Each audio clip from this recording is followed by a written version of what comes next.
Saya pas pertama kali, wah seru karena memang kalau saya orangnya nggak gengsian sebetulnya. Kalau masih ada yang mau ngajak lomba-lomba, ayo saya mah.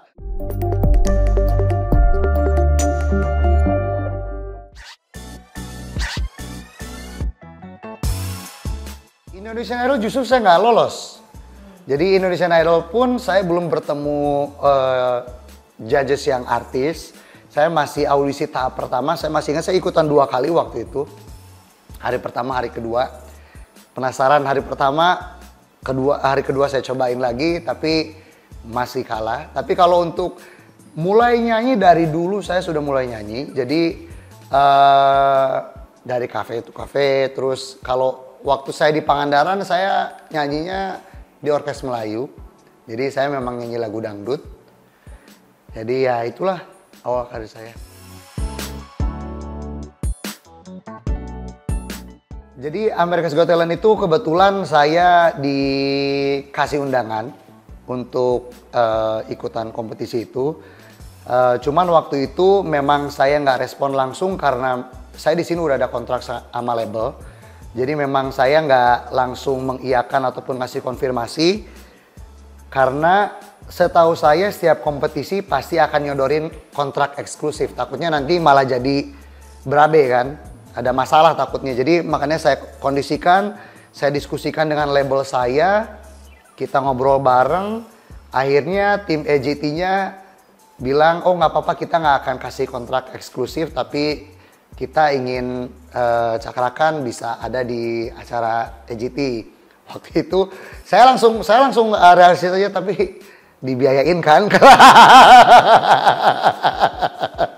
Dan akhirnya mereka semua yang urus. Jadi benar-benar diurus semua sama mereka, datang ke sana diberangkatin segala macem.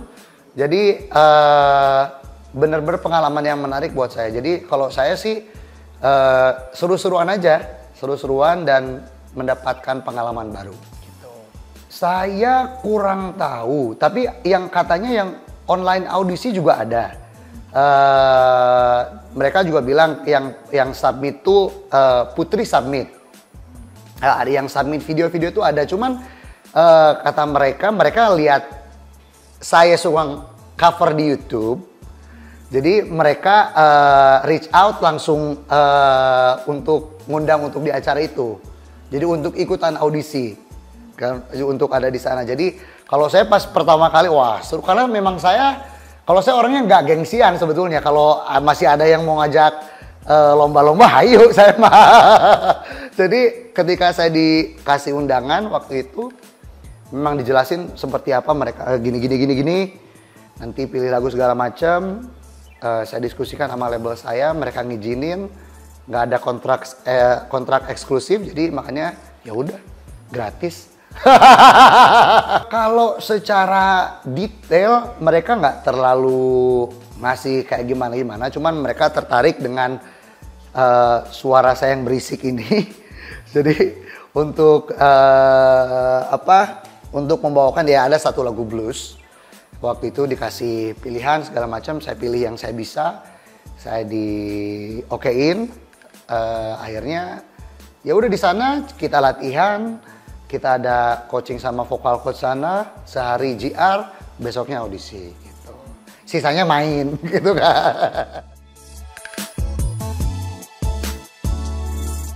Kalau saya sih menerimanya itu dengan sangat berbangga hati karena memang saya ngerasa oke, mungkin saya masih punya kapasitas untuk beradu nih gitu kan. Jadi kalau saya itu memang dari dulu, meskipun saya dari dulu setiap kali saya ikutan lomba saya nggak pernah menang. Saya selalu kalah, tapi pengen terus gitu kan. Jadi ada perasaan deg-degan yang bikin saya addicted. Jadi itulah makanya ketika saya di sana, oke ayo. Pokoknya apapun, kalau sampai sekarang kalau ditawarin lagi yang lain, lomba-lomba yang lain, saya pasti ikutan, kecuali nggak politik saya.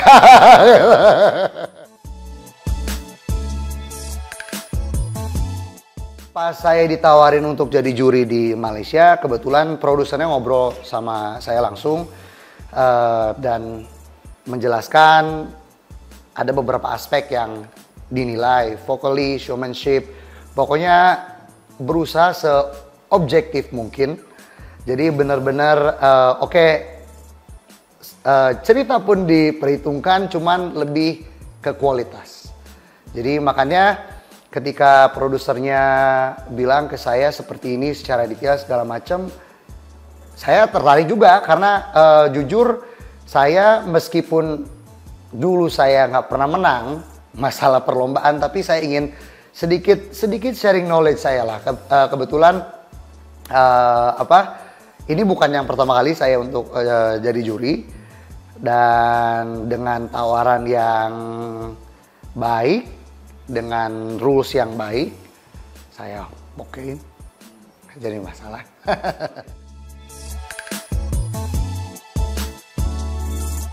Sebenarnya poin utamanya pasti sama, namanya reality show, TV show itu pasti benang merahnya sama. Cuman pasti juga setiap program mempunyai ciri khasnya masing-masing, dan saya yakin acara pencarian bakat nyanyi ataupun apapun itu mereka punya ciri khasnya dan pasti udah tahu inginnya juaranya seperti apa gitu kan. Dan kalau nyanyi pastinya mereka harapannya pasti bisa masuk ke industri, bisa berkembang setelah itu.